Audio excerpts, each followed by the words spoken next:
Naramdaman ang epekto ng bagyong Nando at habagat sa ilang probinsya sa Northern Luzon. Nalubog sa baha ang ilang tirahan at mga sakahan. Saksi si GMA News Stringer Dennis Alipio.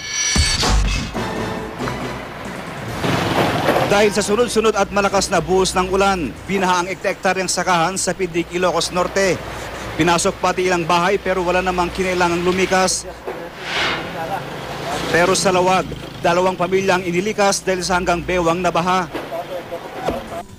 Sa Sarat naman, ilang residente ang patuloy na nangangamba dahil sa unti-unting pagtibag ng umapaw na ilog sa lupang kinatitirikan ng ilang bahay. Gayon din sa lupa sa ilalim ng isang kalsada. Sa Bangged Abra, pinasok ng baha ang mga classroom sa paralang ito. Sa Kawait Isabela, inabot ng tubig ang Alicaucao Bridge dahil sa pag-apaw ng Cagayan River.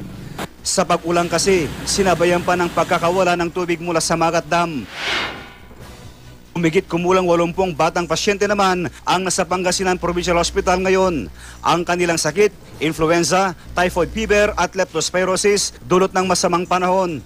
Ang ilan, sa labi na lang ng gusali pumesto at sa mga monoblok na lang nakahiga. Inaasahan na naman natin ito, binabantayan actually, dahil sa paghupa ng baha, dyan na tayo makakakuha ng halos lahat ng mga pasyente na nakalusong, nakababad sa kanilang mga tirahan.